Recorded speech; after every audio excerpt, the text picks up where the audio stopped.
What's up, everybody? Welcome back to Press for Time. It has been a while. It's been a while. I've been busy. Benny's been busy. Benny's been on vacation, so I've been trying not to bother him. And when he's gone, everything kind of falls apart. But he is back. We are meeting later this evening and gonna plan out kind of what we have in store for over the rest of this summer and into the fall and whatnot. But yeah, welcome back. Today is me and Braden, or Braden and I. Or I don't know. I'm a writer. I'm bad at English. We are going to be talking a little bit of Elden Ring DLC. We're going to be talking a little bit of Final Fantasy XIV new expansion. And yeah, that's really about it. It's going to be super casual, just kind of catching up and putting something back out there into the world and taking some of the stress off of Benny. So stick around and we'll be right back.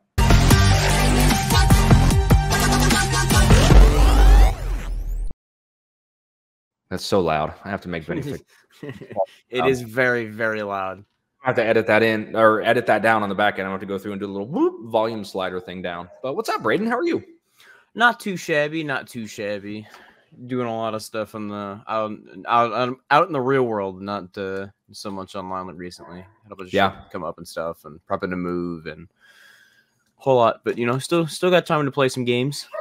Yeah, every now and then. Oh, of course, we start recording and my dogs are going to start fighting with each other outside of the room because that's just how that goes for me. Yeah, I get that. I'm prepping to move and my kids are all home for the summer, so I have a full house and my wife's back to work. So yeah, it is. Yeah, I have not been around a whole lot to tackle very much Press for Time stuff because I have been Press for time. Oh, shit. Oh, it's almost in the name. Like almost like we picked that name on purpose. It's a shocker that being busy and the name of the whole thing, you know, kind of line up together. Yeah, yeah. So let's jump right in, man. Elden Ring DLC. Fucking phenomenal. Holy shit. For warning, there probably will be spoilers, but I assume by this point you've played enough that it won't be that big of a deal or seen people bitch about it on the internet enough that you'll know what we're probably going to get into. We'll go ahead and full stop. This is full spoiler territory. We are far enough past launch. We're going to talk about everything up to and including the final boss and our thoughts on that because that is a big piece of it. If you check out my review, I did a written review for gamingage.com. I'll throw a link in the description, but I did the full review for the DLC for the site. But there's a lot of stuff we couldn't really talk about because of timing and not wanting to spoil stuff because it does. It's such a large. It's basically a standalone game. I mean, it's fucking massive. Size of Limgrave, my ass. Dude. Yeah, size of Limgrave is up his own ass if he thinks times. Yeah, size of Limgrave width-wise. It's like a goddamn lasagna of just content. It's just layer after layer. You're like, what? When does it end? A From Software lasagna. I mean, it's still not over. I'm still finding stuff and seeing people online posting stuff like, I never fucking found that. Yeah. So, full spoilers ahead for Shadow of the Erdtree.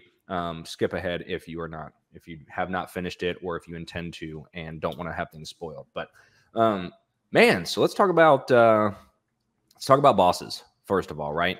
All right, we're going to start with this. Where are you going with it? We'll start at the beginning. I feel like you immediately jump in and there's a natural progression again. Like it doesn't feel like starting over. It feels like a continuation of the final boss. It's like you step in and it's like, oh shit, this is like end game level boss design. Because everything, it's what was the description? We live in a post-millennial world. Yeah. So everything has to have some sort of bullshit to it or some sort of mechanic that you're like, I don't want to deal with this. Mm-hmm. Which isn't to say that they're all bad. Like, not most of the bosses are pretty good, but there is some stuff in each of the bosses that you're like, fuck. Yeah, I would say probably half of them. Half of them have like a maybe this mechanic isn't so great, but it never felt too bad except for the final boss and the sunflower. Yeah, we can talk about the sunflower, but some of those bosses were the best fights in the game, in my opinion. The best fights in Soul's history. I think doing, I'm gonna butcher their name, but Rallana. Fighting Rallana, awesome. Once you got the hang of it and figured out the timing. It was Pontiff, but it was a better fight. Yes, just like a Pontiff too, but it was actually like it was fun. It was enjoyable. Yes. I mean, I have no issues with it. I think the fight was it was like it's a lot, especially like for like I wouldn't say the first time major boss, but you do it. Yeah, it's because she doesn't. She's relentless. She doesn't let up. Relentless, incredibly robust, a varied move set. So it takes a lot of tries to really master it. But once you do, it feels like a perfect dance. It's back and forth, give and take, give and take. So I had a lot of fun with that, and that's the one I've revisited the most. One of my favorite things in Souls games is once I kind of master a boss, going back and putting my sign down for people and just going and fighting the boss over and over and over and over again, and really nailing down the timing. Yeah, because I don't play magic builds. I play either a strength build, or in this case, I did mess around with a little bit of, I guess, still strength, the Great Katana builds. Yeah. So it is a very melee focused back and forth. Like I need to be able to participate in the fight. So that's the way I like to play. Going back through and putting myself down as a summon for people that haven't beaten the boss yet and just doing it repeatedly. Really, that's what feeds me when it comes to these games.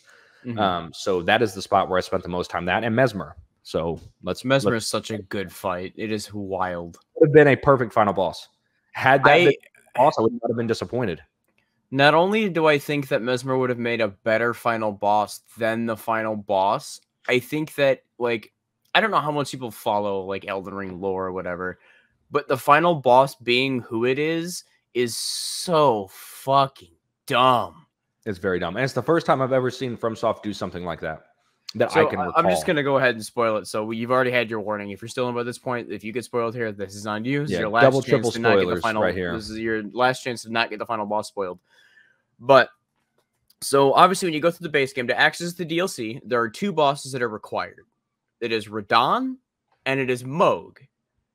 And I'm like, okay, that's, whatever. Mohg being the one that guards the egg that Mikkel is supposed to be in makes sense. Radahn, so you can like access that whole area, whatever. Right. But so the whole point of the Radahn fight is he's going apeshit. This is a battle to honor him and to put him out of his misery because he's basically just been suffering due to rot affliction like the entire time we're in game. Why the fuck is it when I walk through that last goddamn fog wall, I am met with not just Radahn, but technically Mohg too? Like, why? What? There was no need for that. So it's kind of like the whole point was we're putting Radahn down. I mean, you do learn that like Mohg was not actually grooming Megala. It was the whole mind control thing. But there's a lot of weird shit in this game. Yeah, it's I know how that sounds. Trust me, I know. But that's the plot. I promise. It's Miyazaki's masterpiece, and he still says he hasn't made the game that he wants to make. So we're gonna get even more fucked up stuff later. That's true. But I mean, Berserk is his main inspiration. So yeah, but for them to be like, hey, we're gonna bring him back, even though he's supposed to be like dead and done. To then also have Mohg's blood flame where he like does like that side sweep or whatever and spits it all over the place. I'm like, all right, that's obnoxious. But I think Mohg is definitely like mechanically, or not Mohg, but second Radahn, prime consort Radahn, whatever. Yeah. Oh, you muted yourself. Microphone. There you are. Okay. Oh, now you're not in the right microphone anymore. Oh, okay. Hold on. Sorry. This cable is not very good. There we go. Fixed, back to normal. But like mechanically, that fight just so bad. Miserable. It's miserable. He's got like 3 different undodgeable or unblockables. He like half of his moveset's invincible on startup.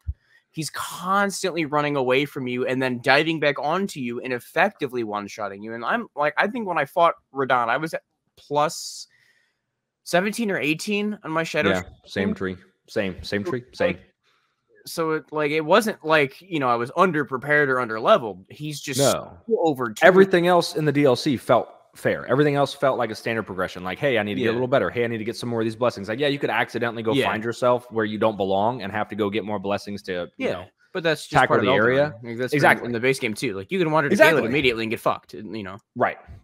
But Radahn just felt like it was artificially inflated difficulty at the very end, because I don't agree with most people that are like, oh, the DLC is too hard. Like, no, it's not, man. Like, use the mechanics, take advantage of what the game gives you and play, and you're fine, right? Just it's a lot of y'all did not ever play Dark Souls 2 DLC, and it fucking shows. Okay. That is fucking hard. Like, that is a difficulty jump. But Shadow of the Erdtree is it's hard. Yes, absolutely. I write about it in the review. Hey, it's hard. It's not going to be easy. You're not going to go in and start washing everybody.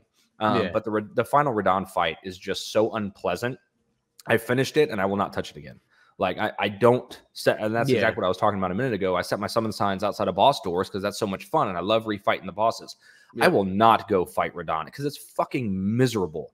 And I've fought him a couple times now, and it's just like every time I'm like, oh, thank God. Like it's to the point where, like, when you do that last NPC invasion with all the people that you quote unquote think are your friends, whatever, the following Mikola who jump you right before you go to fight Radahn, it's like, I was joking with friends last night because we were running through again and fought him 3 more times. We beat the NPC and thing went, oh, that's crazy. I can't believe the game ends right here. That's you know what, a weird way to wrap it up, but you know what? I'm glad they didn't end it on some bullshit. Right. Because it's like the Radahn, it's so miserable that I cannot believe they released it like that and that they haven't fixed it or like changed it yet. I genuinely like base game Radahn got nerfed, quote unquote, because they fixed a bunch of his like hitbox jank that he had. Yeah. Which fair. I think base game Radahn pre-patch is a joke compared to DLC Radahn. Oh, it's not even close. Not even close. Not even close. I can't believe that they fixed that, but they left this thing exactly how it is current day as of, what is it, the 11th of July? Yeah, as of July 11th. He's still wildly overtuned. It is amazing that this is, like, this came out. Genuinely. Yeah. But then you look at like the box art, man. Mesmer, fun fight, awesome fight, incredible phase 2, so much fun. This might be a like a smaller opinion compared to everybody else's, but I think phase 2 is easier than phase 1 for Mesmer. Because every time he does his like snake dashes, he just stands there for like a second and a half. So it's like cool. Every time you dash at me, I just get a free hit in. Like it's not. Yeah. Maybe. I think the hardest part is just the phase 1 projectiles that he wants to keep throwing at you. The projectiles and then the leaping firebomb slams, trying to get the timing right to stay out of the second burst.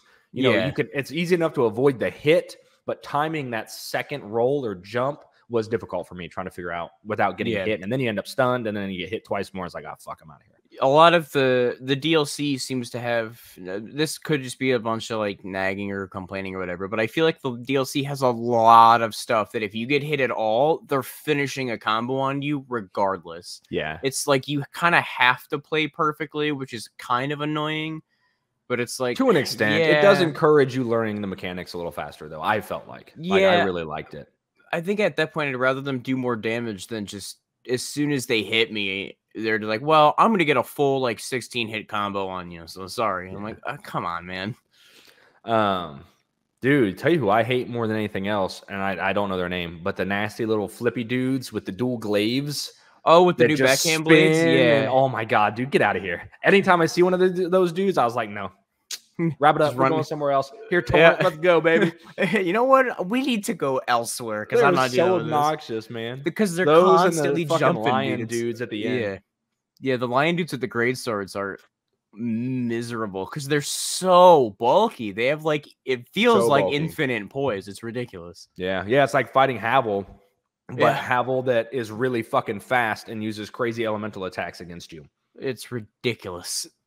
But bitching aside, I mean, these are small complaints. The DLC is incredible. I gave it a 10 out of 10. I stand by 10 out of 10, even with the final boss being kind of a piece of shit. Yeah. It's excellent. It stands once again at the absolute pinnacle of what FromSoft can do. They do this thing where every time they release something, they just build and just like keep improving. I don't know, like there's a lot of times where you see devs just kind of, I don't agree with Dark Souls 3 though. Really? It's probably my least favorite game. I like the Ring City DLC was exceptional. I thought the DLC was better than the base game by a fucking large margin. Oh, but yeah, for 3 is the one that I've played the least. I've beaten 3, like I said. I think we talked about this before, maybe twice, maybe 3 times. I've done 1 more times than I can count, 2 more times than I can count. Bloodborne, I play Bloodborne constantly, basically, just never stop. Elden Ring is Elden Ring. So, I mean, beating it multiple times, not necessarily the same as going through like a standard Souls. But yeah, 3 falls short for me in so many ways. But that's neither here nor there. Did you see the crumb of Bloodborne excitement? Oh, that thing that got misled. That PlayStation Stars thing? Yeah, because they accidentally listed Bloodborne's DLC as a PS5 game. Yeah. Do you think No, it's just an accident, or do you think it's a setup? All right. I think it's an accident because they fixed it. I am not holding my breath. I know they fixed it. I am not holding my breath, but I'm a little bit. I can't help it. I can't help it. I am. Sony likes to throw Bloodborne, and Sony will do anything with Bloodborne other than actually make the game playable on modern platforms. So, yeah, I guess I can't say that because PS4 is still technically a modern platform. I think there's still more active PS4 users than there are PS5 by a significant margin. But yeah, the game does not run the best, which is unfortunate. And I think a PS5 patch would make that work a lot because you could make it run at 60. And then even if it dips, it's not going to dip to like 15 like Bloodborne likes to do a lot. 7. Yeah. But, you know, Sony's not going to do that. Nope. That's why fans are basically trying to port it to Elden Ring. I know. It's ridiculous, man.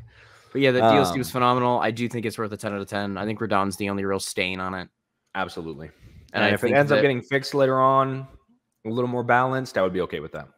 Absolutely. I think that's typically against patching fights out in Souls games for the most part. I would say Radon's probably one of the few that I'm like, Well, because there was that strategy with the perfume bottle weapons that you could use to just roll him, and it was. But no, we're not going to fix the boss. We're going to nerf that weapon into the dirt. It's like, come, dude, you'll do anything but make the boss feasible or like enjoyable because it's not a fun fight. I don't enjoy it. Music's cool. The presentation's cool. I do not like doing that boss, and I will probably not do it again if I can avoid it. Yeah, 100%. I think the DLC will end at before that when you actually have to do the NPC stuff because I'm not doing that Radon fight again. I do like the NPC fight though.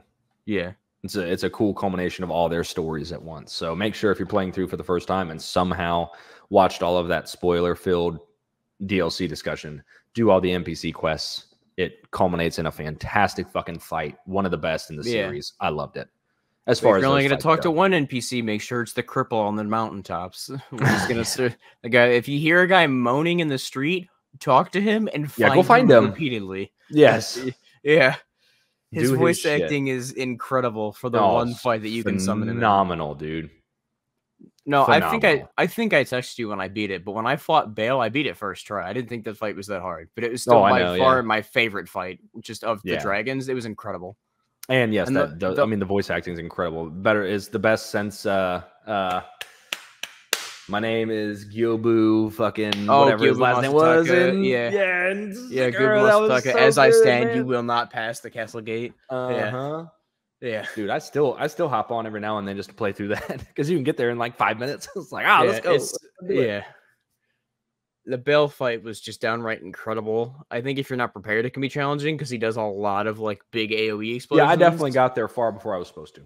Yeah, I walked up to him with the Dragon Hunter Great Katana and just wiped the floor with him. It was like wiping a stain off the bottom of your shoe. It was such an easy fight for me, but it was such a sick fight. And Egon's screaming in my ear about Bale, you will rue this day. Incredible. You have if you don't summon at all for the whole game, you have to summon Egon for the Bale fight. You have to. Got to summon him for that fight. Don't try to, I mean, not because of the difficulty, not because like, oh, you're not going to be able to do it. Like, no. Just do it. Just do it. And he's not like an NPC, someone like outside the gate where you have to deal with an increased health bar. He's in the boss fight. Inside the arena. Bale will have the default single player health bar, but you will be able to fight him with like my favorite NPC in the game, I think, including base game. Easily. Egon is the best DLC character, or just the best character in that game, I think. Yep. Incredible. Yep. Perfect. I think one of my other favorite fights that in the moment was annoying me because of his projectiles, but I ended up coming to like it a lot, was the Madness, the Lord of Frenzy Flame. Dude, I told you that I fucking adored that one. Yeah, it's just like you had to go through like the Resident Evil mansion. I don't remember his name. I don't remember his fucking name either. Jesus, what kind of Souls fan am I? Frenzied Flame Boss. I don't remember his name. Midra. Yeah. Now, to be fair, everything in fucking Souls at this point is some variation of the exact same fucking name. So yeah, maybe I won't hold myself too accountable for that. In fairness, how much of these names are because of George R.R. Martin, who likes to use the same lettering for everything? We won't even get started on that guy. But dude, let's change gears. Final Fantasy 14. 14 has been it's alive and as ever. We didn't have to repeat the Endwalker launch problems that we had when Dawntrail came out. They even came out and said, I think, hey, like we're adding a whole new data center to North American servers. I don't know if Europe got one. Oceania might have gotten one, unless they still only have the one data center. And I think Japan got a new one.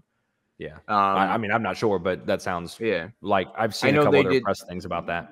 Yeah, we got Dynamis on North America. I don't know what the other regions got because I'm American. I only really follow the North American news for it. Surprise.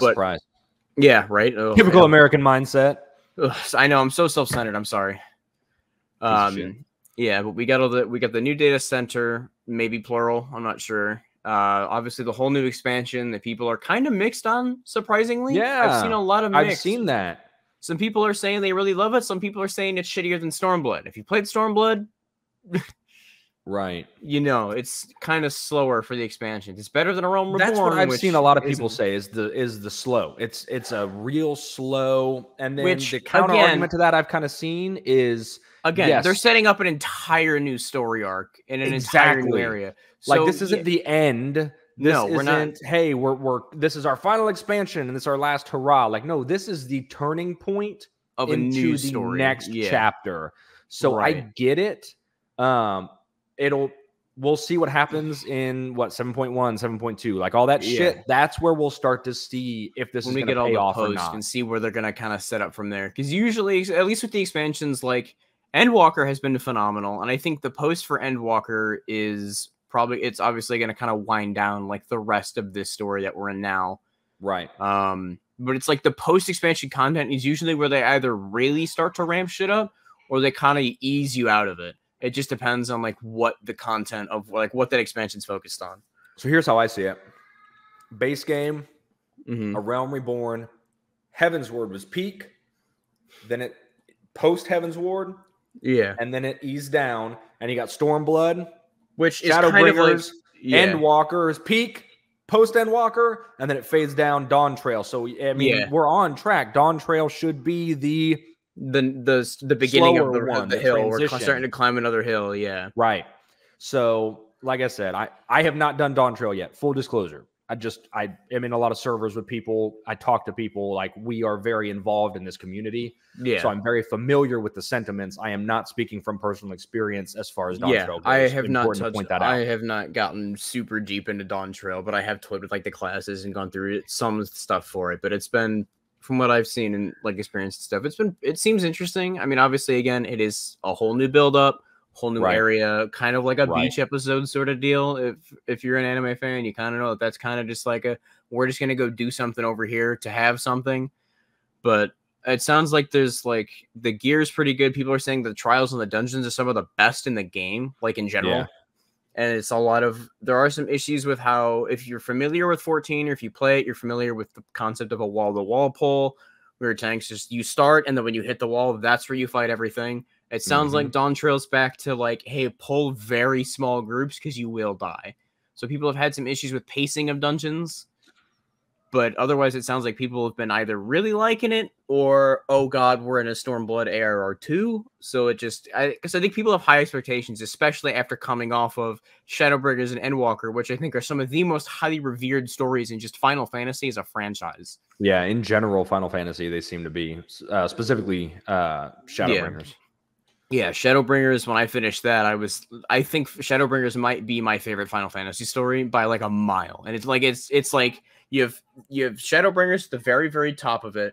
If you go down a little bit, you probably have like some of the other stuff like an Endwalker or Heavensward and maybe like an FF9 or something. I really adored a lot of Heavensward, but I'm a big dragon guy anyway. So like doing a bunch of dragon content was just fucking super cool to me. Yeah. But it's all pretty phenomenal. I'd first, like when I first heard about 14 and stuff, I was like, it's an MMO and I don't like it, but like it is genuinely some of the best Final Fantasy content I think we've ever gotten in the series. It is mind blowing. And Dawntrail's just setting up to wherever the hell it's going to go next. I have no clue. So kind of a pivot, but speaking of Final Fantasy, and this just came to me.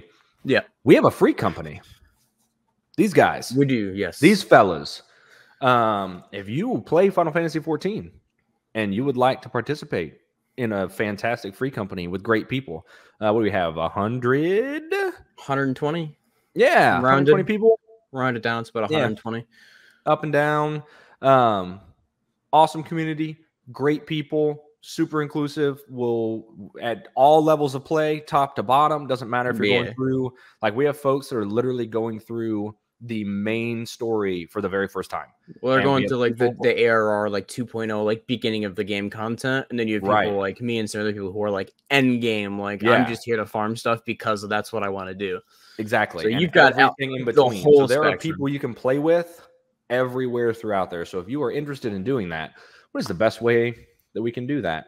Can we? Well, first of all, you do have to be on Ether Midgard Stormer because it is server specific. So if you're a Midgard Stormer player, or if you're, or if you would like to transfer there. Although you might have to wait on transfers because I know that server congestion is a little bit of a problem right now with obviously the new expansion launching, and every time an expansion launches, servers just completely lock up. Yep. But if you're a Midgard Stormer Ether, usually any of the major cities, people are usually in for whatever content they're doing. Like your Limsa, your Gridania, Ul'dah, Kugane for Stormblood. I think it's Foundation for Heaven's Ward. Yeah. Shadowbringers is... I don't actually know what the hub world for Shadowbringers is that everyone usually sits in. Doesn't matter too much. But anyway, you can find us in there. You can hit us up if you're like, I don't want to mess with any of that. I would like an invitation, please. Hit either of us up on Twitter. Our little shits are right there at the bottom. Down there, yeah. We have a Discord server set up that we can get you brought into.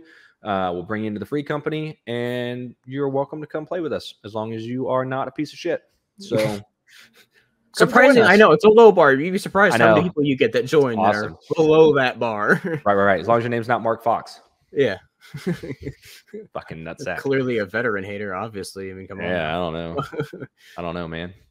But yeah, seriously, if you play Final Fantasy, you're looking for a group to run with, we have a fantastic group of people. So definitely come check us out. Definitely. All right, man. I think that'll do it. I don't really have too much else to add other than, I don't know, play 14. It's why 16 got made. It's blatantly an advertisement for Final Fantasy 14.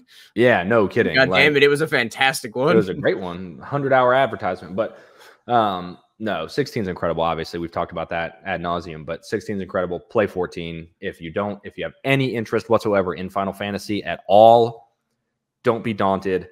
Jump into 14. So, take it from me. I'm free trial for like 1,000 hours. Yeah. So for reference, I mean, I'll parrot the whole stereotypical. You do get A Realm Reborn, Heaven's Sword, and Stormblood for free. It is worth noting that the free trial accounts cannot start parties and they cannot join free companies. But if you want to know whether or not you're going to even stick with it enough to bother paying the subscription and buying the game, the free trial is so much content that if you get to the end of that and you're not sure, I think something's wrong with you. Right. Genuinely. Yeah. If you make it to the end of it, you are playing. You are hooked. You have played hundreds of hours at that point.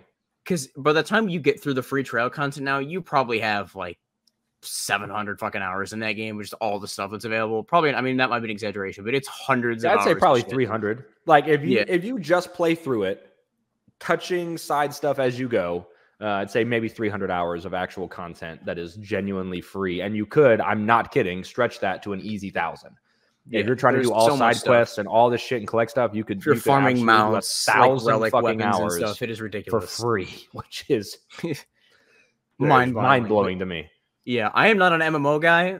Like, I've played World of Warcraft, or at least I've tried it. Didn't kind of bounce right off. Didn't care. I've played some of the other free-to-plays that are like Atera or like just a whole bunch of other shit that I tried to get into. You played a little Guild Wars back in the day, or you played Guild Wars with Austin and I, didn't you? No, I was not a Guild Wars guy. Oh, I never got into it. Someone did. Someone got into Guild Wars. Probably Aaron.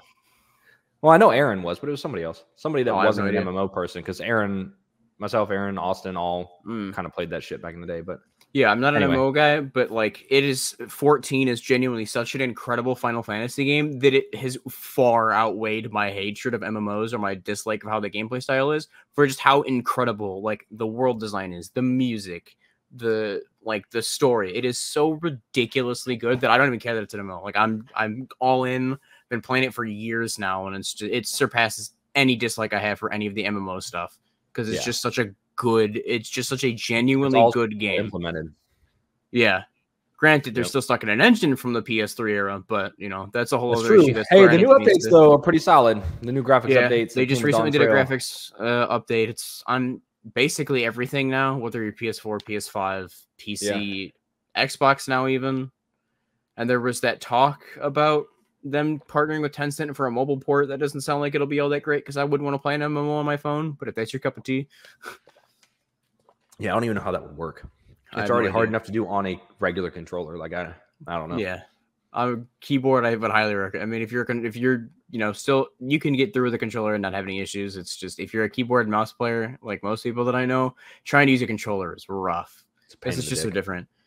But otherwise, 14 is phenomenal, and I cannot recommend it enough. And like we said, the free trial is absurd. It is beyond how much content I'm amazed that anybody would just give away because it's literally half the game now. Like literally in fact, technically it's more because you have a Realm Reborn, Heavens, Stormblood.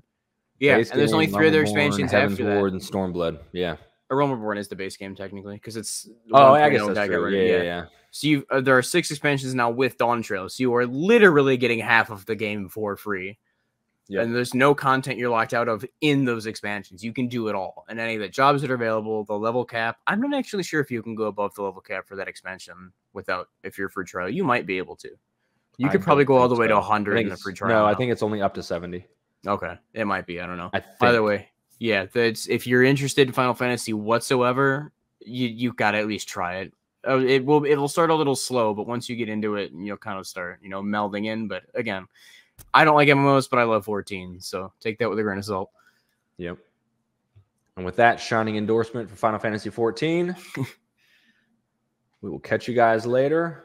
I will take Benny's the prerequisite here. Take care, have fun, and we'll see you guys next time.